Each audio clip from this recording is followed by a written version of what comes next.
Hey, everybody, and welcome back to another episode of the Sell More Book Show, episode 502.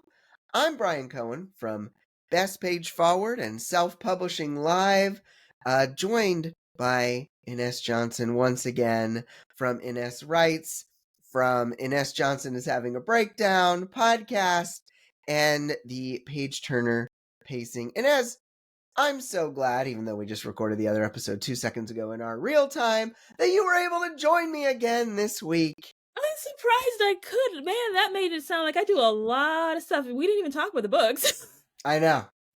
We didn't. Your many books. Many books. That's me. Many One books. of my favorite stories of you that I loved sharing in webinars in years past was just when you were poring over these old K-Lytics reports and you were trying to find that intersection between certain genres so that you could find kind of your unique window. And I mean, a lot of people hearing that story and hearing about that, they might think like, well, I don't have that in me to find this unique structure that is also still understood enough that it won't turn readers off. Like, what do you think?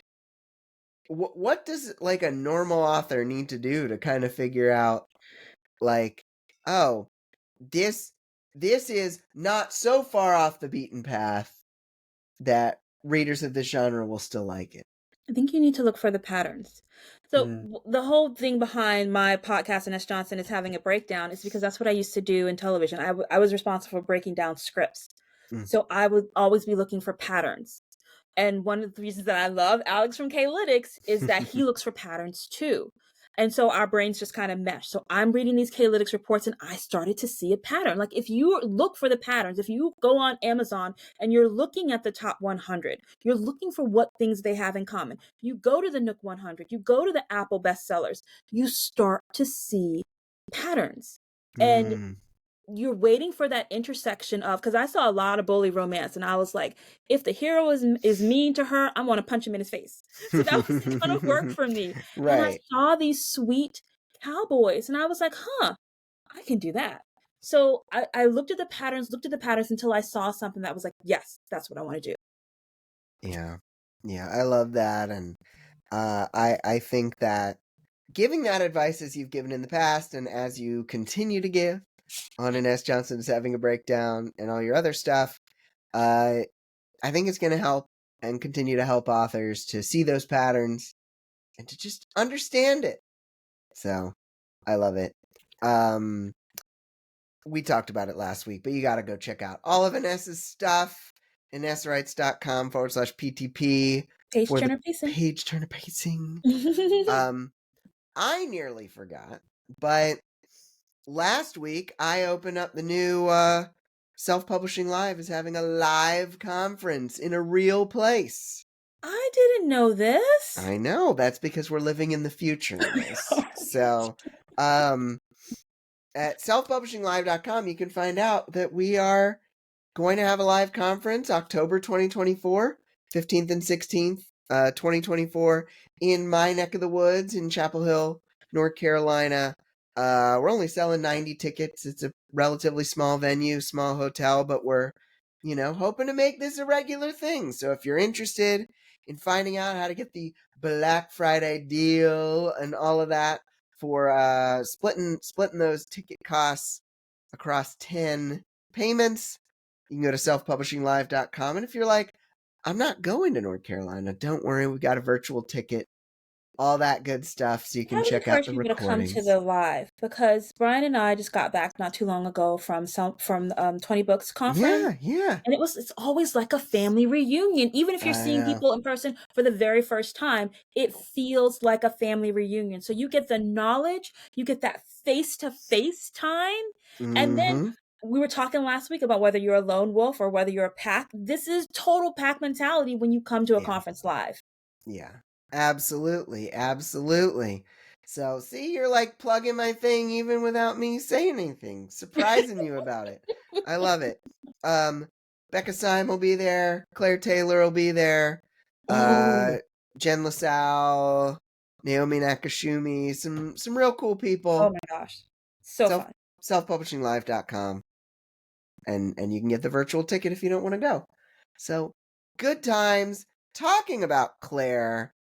Previous week's question, Inez, was what will you miss the most about Claire as the co-host of the Sell More Book Show? Bethany Tucker said, I'm going to miss Claire telling everyone to take time off and recharge. Same here. Same here. Yes. And Cody Engdahl said, I'm going to miss Claire's rock solid voice of reason on every subject she speaks on. I promise to rest more in her honor. Thanks, Claire. Oh, absolutely. Inez, what are you going to miss as a longtime Sell More Book Show listener? Claire always laughed at your jokes. And I always thought that Ah. was the best because sometimes you tell a dad joke and I'm just like, oh, right. But Claire would always laugh. Oh yeah, very nice of her. Very very nice of her. I was happy about that too. Mhm. You guys had great comedic timing together. Thank you, thank you. Well, we'll have to see. Maybe she'll let me do a live Sell More Book Show with her at their self publishing live. We'll Oh, have to see. that's gonna sell the tickets right there. We'll have to The see. reunion. I'll ask her. I'll ask her. But we should get into the show proper. Yeah, Really let's do interesting it. story for today. Let's do it. Top story. Buying books from Facebook? Facebook is working with Amazon to allow customers to link Facebook and Instagram to their Amazon account and enable Facebook users to shop directly through Meta's social apps, reports TechCrunch's Sarah Perez. Facebook users will be able to check out with their saved Amazon payment information and ship to their saved Amazon mailing address, all without jumping from app to app or leaving the Facebook website. Quote, customers in the US will see real-time pricing, Prime eligibility, delivery estimates, and product details on select Amazon product ads in Facebook and Instagram as part of the new experience, said Amazon spokesperson Callie Jernigan. In addition, the new in-app shopping feature will enable links to products being advertised on Facebook or Instagram and sold directly by Amazon or by independent sellers on Amazon storefront. Maurice Ramy, CEO of Disruptive Digital, a Meta Ads partner, explained the benefits of the deal in a leak posted on LinkedIn, noting that Meta would gain better targeting by using information from Amazon to show consumers ads. It should also result in better conversion rates as customers will be able to check out more quickly with fewer steps and less disruption. I had a flashback in as I seem to remember this from a talk I gave in 2020 books because I know you run a lot of Facebook ads, and there would be always be a difference between clicks and people who actually made it to the website. And I was like, what happened? Did they die? Like, how did they not make it to Amazon? And it's like Facebook is keeping track of RIP, all these people who didn't make it. If this ended up being available to all authors and all advertisers, which we don't know, maybe that would lead to better results from those clicks. People actually making purchases. But so much of this is speculation. We don't really know how much of this will be available to authors. But what were your thoughts upon hearing this, Ines? I'm usually a very positive person, and Mm, there's some positive things that I can see in here. There is we're taught to lead to lessen as much friction as possible between whatever call to action we have and the cart. yes. So this seems like a potential for less friction, which looks fantastic. I also love that line about it could potentially improve Meta's targeting. Yes. Fantastic. Let's go about that. However, Mm, you're basically telling me that I'm going to be allowed to pay Facebook for the ads and Amazon with at least its service fees to talk to each other, but they're not necessarily going to give me the data or the secrets. And that's where I'm right. kind of like giving them the side eye. Mm-hmm. I hope this works because okay, so both you and I, we do direct sales, right? Yeah. And we both have learned the power of the purchase conversion and the sales conversion. We've learned the Yeah. power of the data that we get when we bring someone from Facebook onto our territory, onto our web stores, right? We get so much data. And we started to see, oh my gosh, look at how much data we're given to Amazon.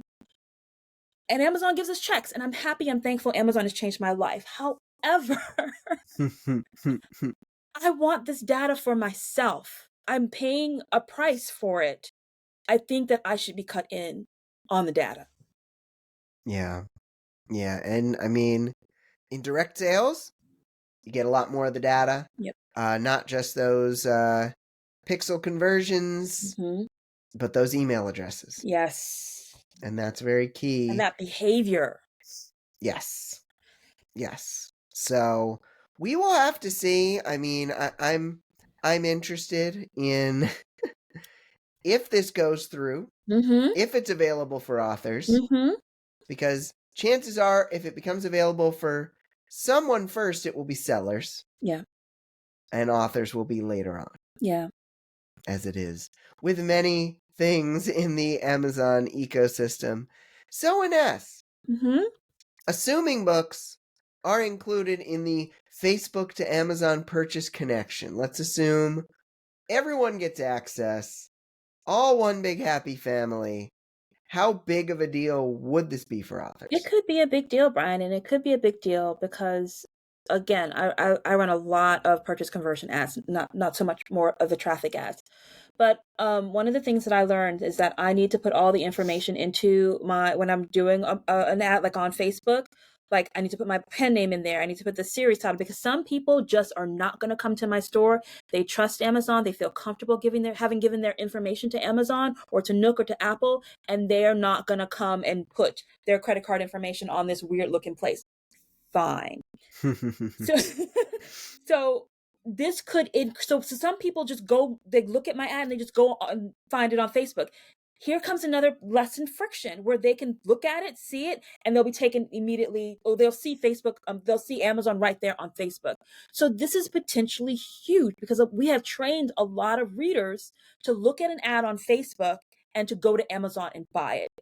Yeah. This could be a great bridge for us. Yeah. No, absolutely agreed. Well, we will have to We see. will have to see. But second hot potato of wisdom coming at me Yeah. from So, you. Brian, do you think selling from within Facebook require advertising dollars, or will authors be able to use this new feature in other ways? Inez, I have a feeling that if we are going to be able to sell our books from within Facebook, our books on Amazon from within Facebook, maybe there will be some possibility for organic traffic to those books, but chances are the vast majority of people able to use this feature will have to be spending some dollars for it. Yeah. They will have to be running ads. They Yeah. will have to be maybe even there will be a way from within Amazon to promote this to Facebook, and it may require dollars or may require a certain amount of sales. So it's unfortunate that much like all shiny objects, the newer folks with one book out aren't necessarily going to be able to take full advantage of this if it were to come to pass. And that is why you need to not necessarily focus on the cool new marketing thing. Mhm. You need to focus on, well, let's put the next book out. Let's do the next book better. Let's grow that audience in some way, shape, or form. Because folks who have built over years are more likely to be able to take advantage of this than the folks who have built for days or weeks. Very fair point. Thank you. Why, thank you. Oh my goodness. Ines, we've got a lightning round here. I'm gonna make a sound or two. Crinkle, crinkle, go Ooh, I the like that. lightning. I liked that. I liked that. Oh, that was really good. Thank you. You're so welcome. I've been practicing. Oh, good, good, good. For weeks and weeks, I'm sure. So the first question I have for you is, according to Goodreads, the Amazon-owned platform will start trying to stop the practice of review bombing. How effective do you think their new focus on stopping review bombing will actually be? I mean, good on them for trying. That's great. But see, I think, as someone who uses Goodreads as a reader, I get so excited because I've been on Goodreads for 10 years or more. Yeah. And I will go back and I will see a review that I left of a book and I'm like, I read that book? I don't remember. So I am a true like down and out Goodreads reviewer. Yeah. But as a Goodreads reviewer, I know when something is being review bombed. I can Yeah. see it, and I know it's not the true feeling of the book. So it depends. Again, it depends on who's looking at it. If it's a reader who's like new to the platform, then maybe they're going to get turned around. If it's somebody who's been there for a minute and they know what this means when something is getting review bombed, yeah. So again, I think it's good on them for paying attention to it happening and for trying to make a change. Yeah, 100%. 100%. It's better to try to make a change than to not make one at all. Yeah. Yeah. Next lightning round from you to me. Brian, how important are Goodreads reviews for a book when review bombing is not happening? So, how important are Goodreads reviews? Well, I think all reviews are important, especially now that those Goodreads reviews show up on the Amazon listing for a Yeah. book as well. With that being said, the best way to get more reviews is to build that list of readers, to build that list of fans, to ask on a regular basis for reviews, whether it be in the back of the book or just every so often in your email. If you're only doing it a couple times a year, you're not doing it enough.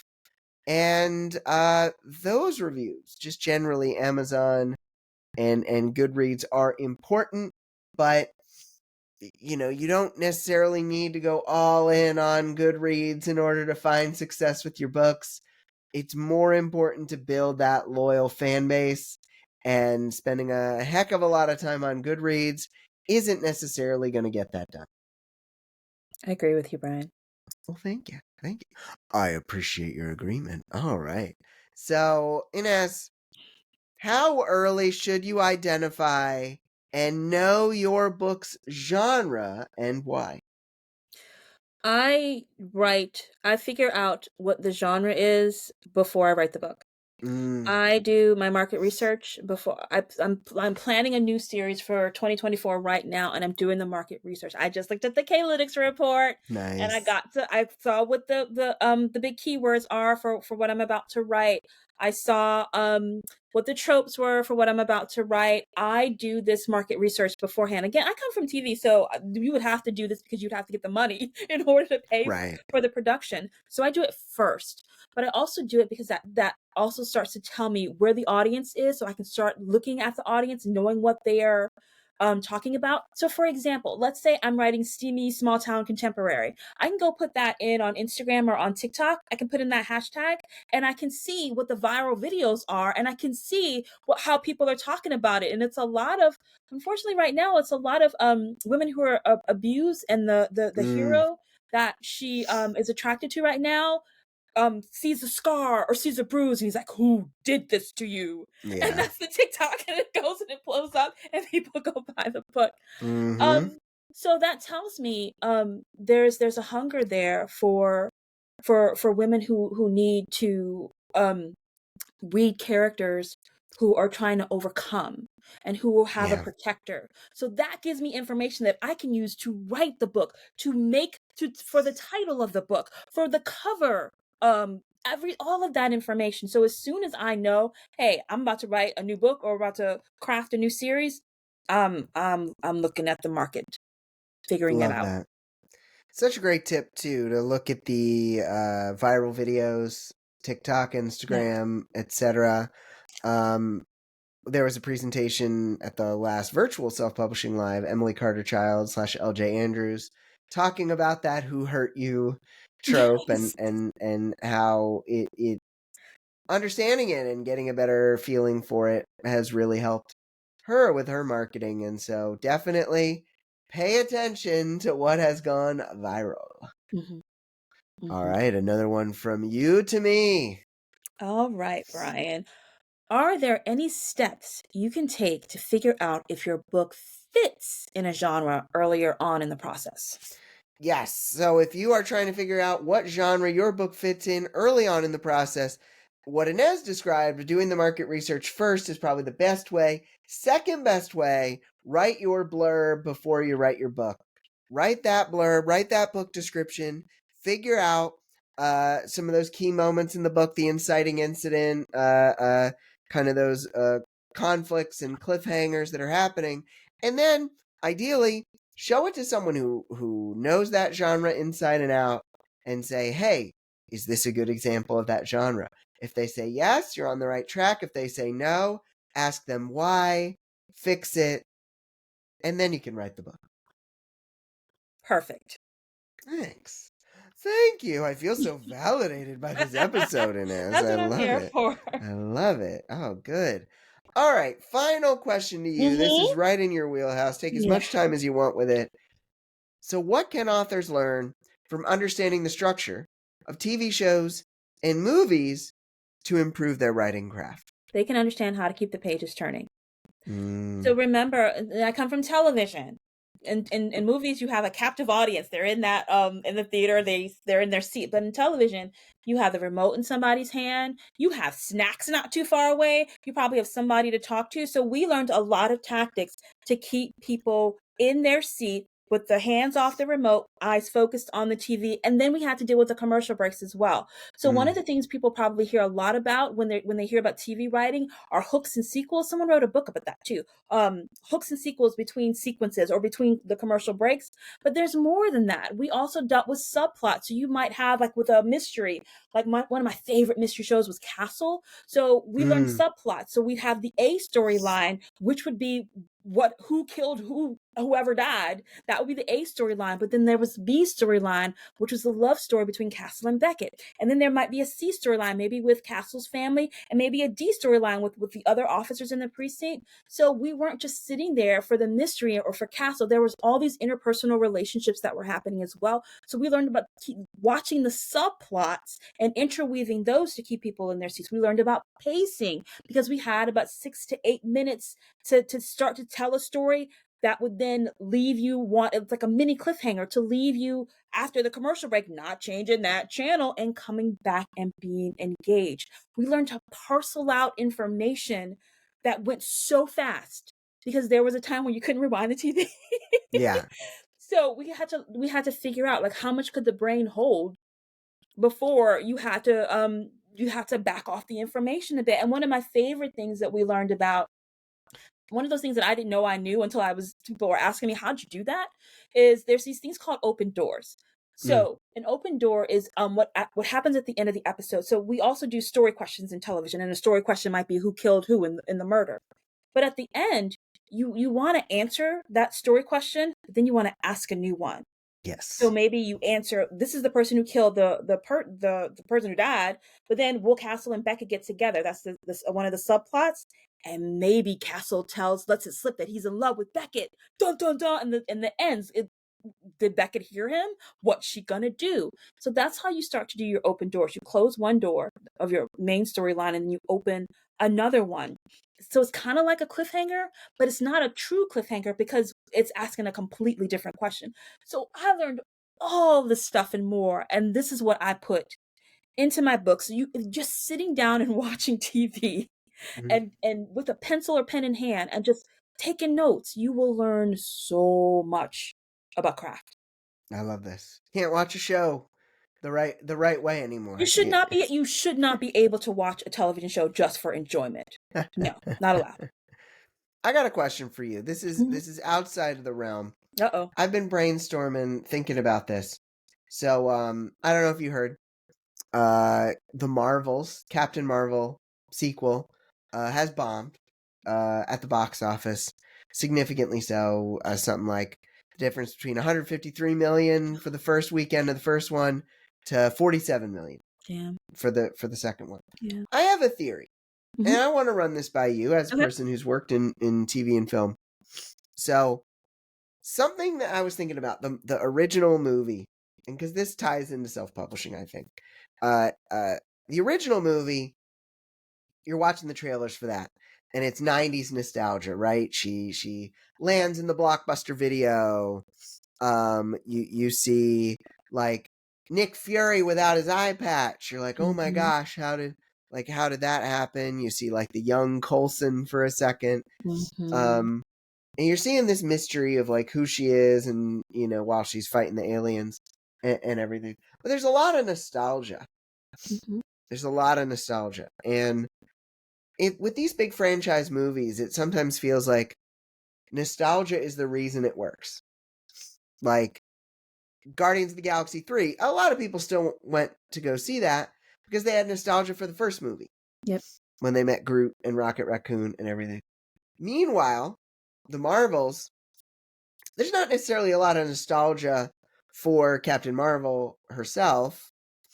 And then you've got these characters that were introduced on the TV shows. Yeah. Miss Marvel and I forget. Rambo. I forget what her superhero name is. I don't know what it is. But and it looked like a fun screwball comedy. But there was no nostalgia there, And so like, do you think that if maybe that movie had been a little more epic in scale and maybe still had flashbacks to the 90s and other cool stuff they wanted to learn from the Marvel Universe, it could have done as well as the first one? Or do you think just, hey, wrong place, wrong time, a couple years after COVID, this wasn't going to work no matter what? Like, I'm just trying to think, like, what would have made it work? I didn't think about that whole nostalgia bit. What I saw as its flaw was that it tried to take the best bits of the things that we love about movies. There was a bit of returning home where Yep. Captain Marvel and Rambo they had issues in the past and it Right? was addressed in like 5 seconds and they were okay. And there Uh, we love a film where there's like dance montage and like that getting to the fun and games of getting to know you. And if you saw the movie, and we're not spoiling anything, yeah. um when you had those three characters, Captain Marvel, Miss Marvel, and Rambo, on in a closed air in an enclosed area, and they were getting to know each other because from the trailers that they kept power swapping and they were trying to figure out how this worked. There was this cool little fun and games, like dancing around and swapping the powers, and it just happened, and then like 90 seconds they got to know each other, they're best friends, and we can move on now. It was a lot Mm, of putting the best bits, using it for a small amount of time with very little cohesion. So mm, I think that they knew what they were doing because they were pulling the best bits of film and TV and found family. They were pulling all that, but there was absolutely no cohesion in that yeah. film. It just proved that you can take the best bits and it still not work. You need to earn those moments. Nothing was earned in that Mm, film. And I hate to say it because I'm so girl power, yeah. but it felt like they were just like, well, here's girl power, and that's all we need to do. It's like that moment from from the second Avenger. No, I guess it was the third Avengers movie, Avengers Endgame, where they had the girl power moment. Yeah. That made no sense. Yeah. And Great. then you think about the moment from end of season 2, I think it was, of The Boys, where like you've got the three super heroines all beating up the bad Nazi woman, and like it's totally earned because like they all have bad blood with her and they're all just like punching her, Mm-hmm. and just makes you think about how like Marvel may still not get the whole female thing. I didn't think of it like that, but you might be right, Brian. I Oh, feel because they do bad the that that's the guys so case, but well. yeah, Oh, but oh, maybe this will help. I mean, having such a big flop on a property that was this big yeah. might get them thinking. I hope so. Might get them Oh, thinking. After all that, Inez, we need a question of the week. We need a question of the week. Our top story was about this potential feature on Facebook, by being able to buy Amazon hmm books or other products, but we could talk about really anything at all from the episode. I'm curious, will that bring people, because they're not everybody wants to advertise on Yeah. Facebook? Yeah. So I'm curious, will that make you now advertise on Facebook? Or if you are advertising on Facebook, because I'm sure it will be something that you have to turn on in order for it to start to work, will you turn it on? Love that. Would this Facebook feature with Amazon products make you consider running ads? Ads? And would you turn this feature on if it became available? Yeah. Great questions, Inez. You can answer the question of the week, sellmorebookshow.com, or in the Sell More Book Show After Party Facebook group. Inez, you spent 2 wonderful weeks I here. did. We were so happy to have you. Where should people go to find out everything that you are all about? If you're still not sure about this chick, you can watch me having a breakdown on my podcast, and Ines Johnson is having a breakdown. If you are convinced and you want to learn more about my techniques that I learned in screenwriting that I now use in my books to make them binge worthy, you can check out my courses at ineswrites.com/PTP. For page turner pacing, I've got how to write a book in 21 days on there, because I come from screenwriting. We wrote scripts really fast. I have how to write sweet, how to write dirty. I've got a direct sales course on there. So I've got a lot of fun stuff on there. Awesome. Go check it out, ineswrites.com/PTP. It makes me think of Dick Vitale in the college basketball, like PTP, primetime player. But, I love it for page turner pacing. That's even better. So thank you again for joining us for these 2 weeks. Really I've had appreciate so you. much fun. Thank you so much for having me, Brian. Oh, Dream you're come very true, long time listener. Woo! Yay! Awesome. I believe next up, for a couple weeks, we're spending some time with Jennifer Hilt Oh, of the she is so Trope awesome. I know. Love her. She's great. So we'll have her. We'll have Becca Syme. We'll That's have gonna be fun. some more wonderful people here the rest of the year. So thank you for listening. Thanks for sticking with us on Sell More Book Show 3.0. For Ines Johnson, I'm Brian Cohen. Have a great week of book selling, everybody. And I'll talk to you next week for episode 503. Bye.